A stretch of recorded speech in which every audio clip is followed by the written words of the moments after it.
byiwe donc ni muri iyo cadre byaje ndavuga nti si noshobora gukwiye ariko ukora ubuyi n'ubudandaza itomati n'ubudandaza amayinite n'ubugira deco n'ubugira makeup n'ubugira etc bakaja hamwe bakavuga ibyo bakora kumbure sinari nzi ko uwakora ibi ejo nzobisanga nzoromenya adresse yiwe mais aussi azoba informé y'ibiriko biraba dans le monde ya business cyangwa dans le monde ya domaine arimo ashobore gutera imbere neza ariko arakora.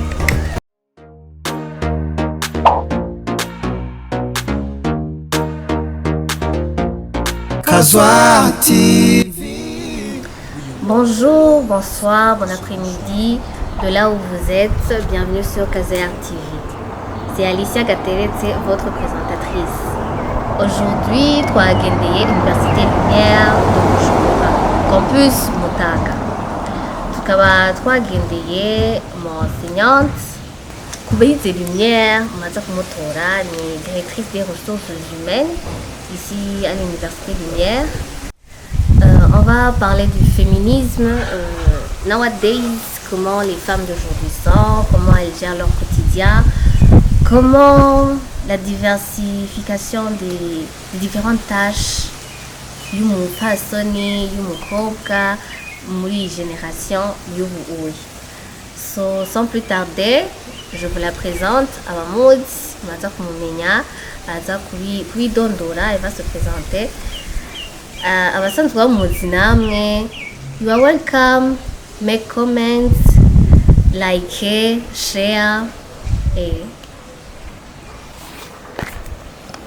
Mwiriwe canke mwaramutse tufatiye naho muherereye. Merci beaucoup à Alicia pour la présentation. Nitwa Nadege Niyongabo, ndubatse nkaba ndi umumama w'abana batatu. Je suis enseignante aussi ndigisha ngaho kuri Université Lumière de Bujumbura, nkaba nsanzwe ndi directrice des ressources humaines et puis aussi je travaille dans l'entrepreneuriat, dans la vie mu bindi n'abandi muri ayo mabanga yandi. Madame Nadege, ça va, vous allez bien? Ça va super bien, Alicia. Comment a été la journée? La journée a été super. Aujourd'hui, par contre, on n'avait pas on a célébré ici la journée internationale de l'enseignant. Donc, on a pu partager avec nos collègues, ce qui était vraiment un plaisir. Umwigisha muri bihe bya none bimeze gute? Umwigisha c'est comment? Kuri mwigisha kuri bino bihe bya none, je pense que biriko birahinduka par rapport ya kera. Umenga umwigisha ni une personne plutôt aganira n'abanyeshuri biwe. Ubu ibintu byarahindutse de telle sorte que l'étudiant aba ari déjà informé de beaucoup de choses. Cette fois-ci kwigisha c'est plus uvuga ngo biraryoshe cyane naho abakera ntazi ko bigisha kandi urigisha en même temps ukiga. Donc novuga nti nowadays uja mu ishuri ugiye kwigisha mais en même temps à chaque fois usanga nawe ufise ivyo yigiye. Kwigisha bamwe byifuza depuis ou c'est une passion qui est venue comme ça ou c'est n'akazi warose ibintu ukora? Kwigisha c'est quelque chose namwe nkunda. Dans ma vision, uko nabona Nadege muri kazoza, nabona je pourrais faire autre chose, mugabo kimwe muri ivyo nategeze gukora nasbiha kwigisha ça est toujours ma passion. None umunsi iyo mbajije ati ni iki kintu ukunda iki kuruhura, ni soit twiga ibintu bishasha canke kwigisha. Wow, abanyeshuri bawumva bari barakwishimira kubona kubera déjà uri mu jeune, du moins t'es réceptive, tu vois les générations d'aujourd'hui, tu te conformes à eux. Donc comme mubibona, c'est la jeunesse elle-même. Maman de 3 enfants, mais toujours jolie comme ça. Merci. À part être enseignante, il y a autre chose que vous faites? Écoute, nabivuze muri entrepreneuriat. Je suis membre fondatrice du cabinet de consultance en ressources humaines, il faut HR Consulting, et aussi donc il y a recrutement, il y a ma formation en ressources humaines, il y a ma élaboration des outils de gestion des ressources humaines, etc. Et puis aussi je suis umutima fondatrice wa Together in Action. Ari une plateforme y'abadamu tout simplement ari en business n'abadamu bakora ibintu bitandukanye.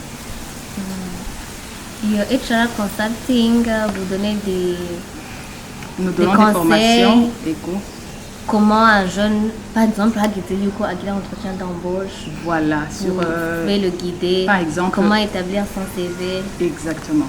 Et comment établir ton CV, oui, pas ta bouteille mon interview. Quels sont, selon. Vous présente ta bouteille mon interview. Selon les organisations, il va arriver à tout ce que ma interview. Voilà, donc. Ingene uba ready nk'umujene mu kurondera akazi mais aussi nimba wamaze gupasa nka test hageze kuja muri interview mbega ufata gute. Hari nk'aka erreur mumaze guremarka avec les jeunes d'aujourd'hui bagiye muri interview bakifata mu gwe iyo wagize ko ubakonseya remarque ukunda kubahaniya sinovuga ngo ce sont les jeunes d'aujourd'hui novuga nti umuntu wese byamyeho iyo ugiye muri interview kenshi urapanika donc le fait yo gupanika ntusubira kuba ibintu biza naturellement so kenshi conseil nkunda kubabwira ni fata nk'ukugiye ntubifate ntushire mu mutwe cyane yuko ari interview ushiye ko pression cyane kubera plus ubishira ko pression plus usanga n'ikibazo waruzi kikunaniye canke ugize fopa ugasanga interview peut-être urayihase nk'uko hanyuma na cyane cyane no kuba polite kuba poli ugiye mu interview donc ni abayinze cyane ati bakunda kwivoma ko benshi ni alors question bakunda kwivoma ko cyane nibaza ni tugira uwuri c'est la question sinon quand on peut bomako tukiruri ni la chance yo kwipresenter tawe so kenshi tuvuti nitwa Alicia fise diplome yiniyi niza hanaha nakoze hanaha alors que ivyo kenshi uba wamaze kwisoma muri CV cette fois-ci ndaguhaye nka exemple ari ntoyi beka mfate nk'umukozi wo mu nzu ajaka kugira ati ndera abana neza c'est différent kwa kubari ati jewe aho nahora nahasanze umwana akakunda gufungura ndashobora kumwigisha nsanga arakunda gufungura donc ugiye muri interview audio yo kuvuga ati mfise diplôme mfise ibiki ivyo c'est déjà dans le CV il faut kwivanda wewe c'est la chance de te vendre n'umuntu atakoze uvuga ati uwo muntu ameze par exemple quelles sont tes qualités en peu de mots jewe je suis une personne ari ponctuelle nimba ari qualité yawe canke ndi une personne ari courageuse canke ndi une personne ukavuga ibintu wowe bikudetermina ugabo ntugarukane ton CV uyi ni ikintu tuba twamaze kwisoma deja ça nous tubizi soit dukeneye utubwire expérience waciyemo t'as déjà ce que tu peux apporter à la société qui t'engage ou quoi. Exactement. OK. Donc, HR Consulting, c'est pour vous, abantu muhora bastressa hageze interview, hageze comme je pour la pratique. Donc, les conseils sont là. Elle est là, elle peut vous conseiller. Elle a ses réseaux sociaux, elle a son Instagram, sa page Instagram. Elle peut vous conseiller à partir de là. Elle est toujours connectée vraiment. Merci. Avant il y a une troisième tâche que vous accomplissez dans votre vie de tous les jours, c'est Together in Action. Vous avez dit que c'est un mouvement féministe, si je peux dire, qui met en avant la femme, le travail de la femme. Together in Action, ni ikintu canjemo avec sinovuga ngo experience ni no mfise mugabo lo peu d'experience noba naragize en tant que femme subi inyuma gatoyi uravye n'ama statistiques kenshi abantu baba bambere mu ishuri abana bakobwa non pas que atabahungu bataba bambere nabo baraba bambere mugabo kenshi uravye mu ishuri abona bari en avant. Cette fois-ci ugeze dans la vie de tous les jours ugasanga mu ma organisation peut-être ntibari ngaho mu ma business ntibaseruka cyane donc ashugenda kugerageza kurondera niki kibuza aussi ikindi ndavyiyumvira hariho nk'uko utanguye business w'umudamu kuronka amaconnexion ntikiba ari ikintu coroshe, accès au marché si ikintu coroshe, amaformation usanga atarize canke les informations mbega domaine urimo irashobora kuri zone ugasanga ntuzi la loi en vigueur ikivuga ama formation nari disponible canke hariho discrimination par rapport à la femme. Non, je ne dirais pas qu'il y a une discrimination par rapport à la femme, personnellement. La femme, donc les raisons de ma formation, d'une femme à une autre. Cette fois-ci, il y a un cadre, il y a organiser ma formation, bakaba benshi bakaronka accès à ma formation cyane, donc nama accès abari muri business accès au crédit canke vuga nti mbega je ko ama formation kenshi harayo ntamenya nagerageza kuyiforma mbega accès au crédit bigenda gute ku mugore, mbega le fait yuko umuntu wese aba isolé yikorana nta impact bifise kudatera imbere kwiwe, mbega ko ata platform ihari yuko umuntu wese avuga ibyo akora nta impact bikora gutera imbere kwiwe. Donc ni muri iyo cadre yaje ndavuga nti si noshobora gukora platform ukora ubuyi n'udandaza itomati n'udandaza amayinite n'ugira deco n'ugira makeup n'ugira etc, bakaja hamwe bakavuga ibyo bakora, kumbure sinarinzi ko uwakora ibi ejo nzomuzanga nzoromenya adresse yiwe, mais aussi azoba informé y'ibiri kubiraba dans le monde ya business canke dans le monde ya domaine arimo ashobore gutera imbere mu zari karakora. On va Together in Action, c'est pousser la femme à dévoiler les talents qu'elle a, le petit travail qu'elle a, le mettre en avant. Il y a de ça. Il n'y a aucun secteur qui est limité pour elle. Il y a de ça. À part la fierté d'être maman, à part le choix qu'on va enseignante, le choix qu'on va fonctionnaire, le choix qu'on va businesswoman, comme on a eu dit. La mission la plus importante de Together in Action, ni kuconnecta les femmes, ni kumenyesha deux missions, kumenyesha ivyo bakora, d'abord kugira publicité, ica kabiri no kuconnecta abari muri kuconnecta, je pense que vous comprenez, guhuza kubahuza bamenyane bashobore gukorera hamwe, bashobore partager leurs expériences, partager ma expérience, umwe akaba inspiré n'ivyo wundi canke uwatinya gutangura par exemple akavuga ati uyu yatanguye uri izore ata ya listax samuye akavuga ati uyu yi challenge yikontonye kuno, donc c'est de du inspira ya histoire y'abandi bantu. Les femmes ou jeunes filles mumaze gukontwaya muri uyo mouvement ya Together in Action bafise mentalité bari réceptif par rapport à l'entrepreneuriat féminin, barabona yuko la tendance d'aujourd'hui c'est comment?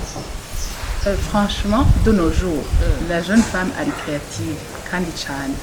Uravye bari iyo nk'abo tugenda turahura ukamwaza ingene yatangura uratangara, uvuga ati je naragiye kugura ubuyi umunsi umwe sanga par exemple umenga buri mu musenyi ndavuga ati reka buri ubuyi, urumva yabonye ikibazo aragerageza kugitora mu tundi ati nabonye iki, urumva bari creative. Mugabo ico no vuga haracari niyo timidité, bien que iyo mouvement haracari niyo timidité kuvuga ati ngezaha, urumva kumva ko bakirota bitoyi niko notumva muri bamwe muri bo hari ubarota juste ibyo bitoyi ntabone ko iya possibilité de faire une entreprise nini cyane gose iri ko au niveau international. Et tout est possible vraiment. Donc est-ce que vous avez baba limité yuko bari femme, donc hariho degré novuga batoshika hariho abisuzestima? Pas vraiment, sinon vraiment nous pris sous-estima. En fait, hariho iyo manque d'information. Avuga ati par exemple ati ntukira gatahe, par exemple ati yambaye ndakurutu. Donc c'est pas sinovuga ni pris sous-estima, novuga nti ni kuba isolé. Kuko wamaze kuva hasi, ati ngo manje kudandaza itomate. Deje uvuga uti jewe ndi capable yuko abana biwanje, donc pris sous-estima kiba cavuye. Cette fois-ci naho navuze nti iyo cadre si yobaho uvuga ati uw'itomati aronke n'uwundi muntu amara ati bigenda ukuntu uku waciye amahera mbe usevinga agahe mbe gusaba kedi bigenda gute mbe amategeko ku kudandaza itomati avuga iki donc ivyo niho novuga nti yova hari agatembera akabona n'ahandi imbere akabona. Together in Action imaze kugira influence yahe muri vos projets mumaze kurealiza iki? Jewe ico novuga ca mbere hariho yuko kumenyekanisha ivyo bintu by'abantu. La deuxième chose hariho n'abantu babibonye acavuga ati yereka uyu unyije nahora ntinya gukangura ibi n'ibi ntazi ko donc bakiyesifia amahistoire y'abandi akavuga ati ibi birashoboka donc novuga les grandes réalisations muri le peu de temps umuntu akoze ni ukubona ko hari abantu by'ukuri bafasha ivyo bintu byaba yamukanguriye akavuga ati yamuguriye amaso akavuga ati na jewe finalement notangura donc ni ça nuko nivyo by'uko umuntu yageramye ati uyakora iki finalement yakanakaze tubibutse yuko Together in Action ifise page sur Instagram aussi aho yagiye arapartager différentes histoires de différentes femmes, jeunes filles qui ont déjà accompli un business ou un travail sur donc murashobora kubiraba kuri Instagram il y a Together in Action murashobora sharinga vos histoires vous les femmes, toi la jeune fille, qu'est-ce que tu as déjà accompli, qu'est-ce que tu voudrais savoir. Comme elle a dit, Together in Action est là pour que les femmes partagent entre elles leur expérience, mon business, en tant que maman aussi, yego cyane pour donner des conseils. Icyo nagomba kugenda mvuze d'abord parce que napartage akantu mbega kikoni une femme agiye mu extraordinaire ashobora kutubwira yari plus dans le but de urazi umugore yoba ariko aragira ibintu biri extraordinaire canke ariko qui sort de l'ordinaire canke aragira ibintu kugira ngo tugire ugasanga les réponses ziri timide.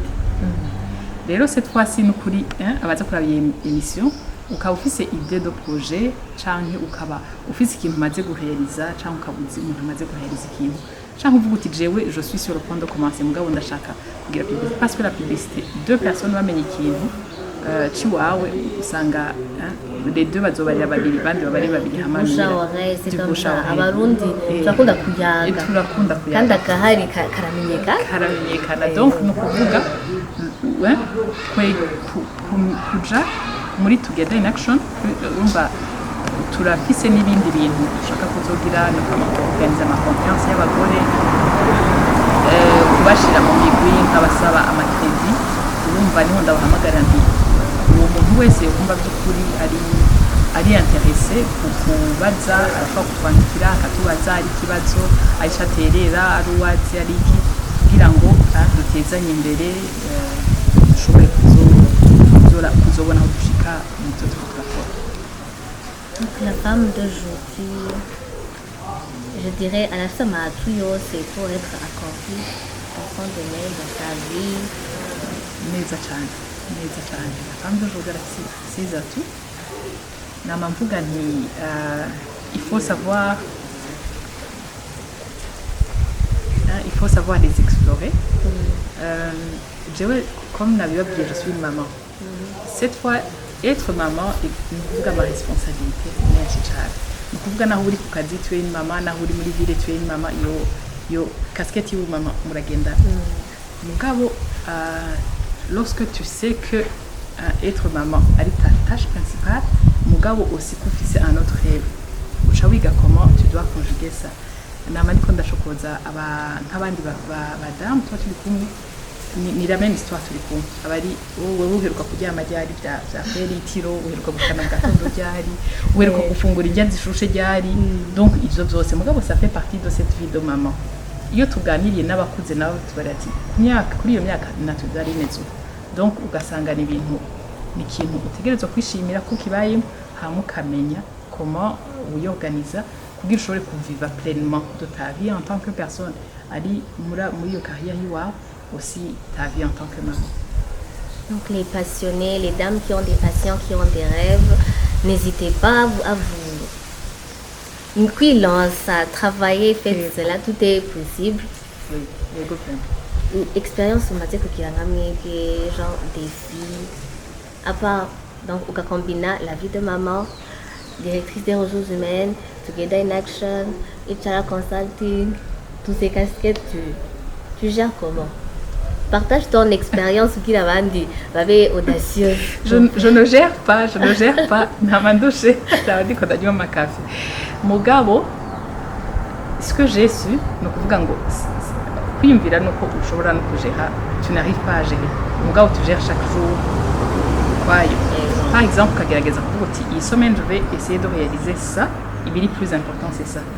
Hanyuma mugabo umva hariho umunsi umwana azirika yiriza agashoboka uti ku masaha nari nzi ko ntangura kubigenza uku. Donc chaque jour tu gères, mugabo lorsque tu as un objectif, uvuze uti par exemple iyi semaine ugeze guhanda rapport, uca wiyaranja nimba ukirinyota ku mwanya wo kuryama, ukakirinyota ku mwanya wo kugira iki kugira ushobore kurealiza ce que tu devais faire. Mugabo sino kuvuga ngo gérer, ni gérer chaque jour kwije mugabo kuvuga ngo ibintu biri ku rutonde, ça prend du temps. D'abord tuganira ugati ndaje vraiment je sais toujours mais biba bigoye mais ça fait plaisir ukuntu uti j'ai pu nashoboye gushika kuri iki kintu malgré ko nari mfise ABCD. Yego ibyishimo byo la dame aba bifise ou la jeune fille amaze kubona son projet il va y réaliser. Donc il y a tellement de femmes, tellement de jeunes filles inspirantes ici au Burundi. Yego cyane. Like notre Miss elle est déjà inspirante. Il y a différentes dames âgées plus que nous qui ont fait donc baduciye imbere batuboneye izuba si je peux dire, bari tellement inspirantes. Donc abo bose murashobora kwandika bakabasharinga amahistoire yabo. Yego cyane twama two turagerageza ngira avec cette émission aussi n'abandi baziba intéressé no kumva ko by'ukuri ton histoire iko biri kose. Hariho umuntu ataco aravuga mugabo yumvise ton histoire ashobora kumukura ahantu ari akaja de l'avant. Umva ukipartage peut-être arabona utabona ko yogira impact ku bantu nk'uko.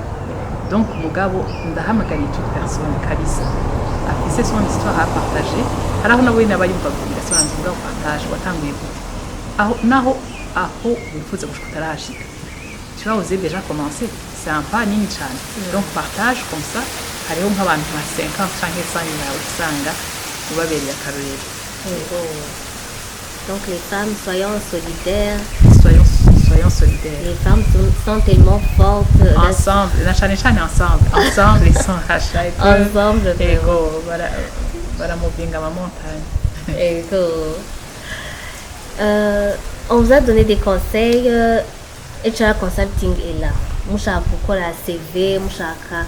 Hagede ko muja muri interview, si tu es paniqué, tu peux juste écrire un petit message, tu peux avoir un conseil, une réponse à tes questions.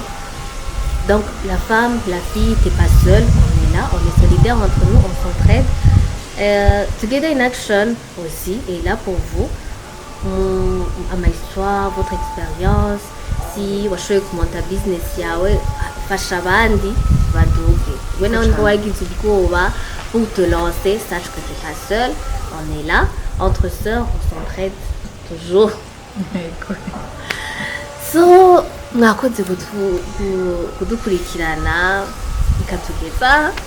Pour la suite, on a Instagram, on a Facebook, il y a les réseaux sociaux sur ça. Vous pouvez partager, faire un commentaire, n'hésitez pas à nous poser des questions. On va vous partager le site de Madame Nadège Nyongabo.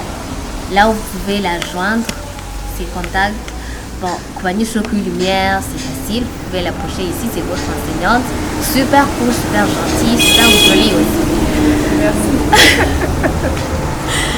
So, Madame Nadège, merci pour votre temps. Merci pour vos encouragements pour la femme et aussi pour les hommes. Les hommes aussi peuvent en tirer des leçons. Un petit message pour l'année. Merci beaucoup. Message kubakurikiranye ikiganiro ni by'ukuri ukaba icyo ukeneye cyonyine ni kwemera wewe nyine ko tu peux y arriver. Nimba ufise ikintu ushaka guheyariza, nimba ufise domaine ushaka kugiramo carrière, nimba ushaka kuja muri business, nimba ushaka kuba une maman super cool, donc icyo cyose ushaka gukora, il suffit yo kwiha iyo hangiro nyine kujewe je veux être umumama ari cool canke nshaka kuba muri carrière yanje nshaka kuba au top canke nshaka muri business ushaka kuba auto ukiha iyo hangiro hama ukiha discipline chaque jour ibiba byose c'est vrai mugabo lorsque wewe nyene uvyihaye comme objectif c'est plus facile kuza uragenda wiyufite mbega jewe niki nshaka gushika hanyuma petit à petit urabona intambwe ya objectif hama ushobora kurealiza ntakaba ari une semaine 2 semaines un mois lorsque tu es patient kandi persévérant urafika gushika merci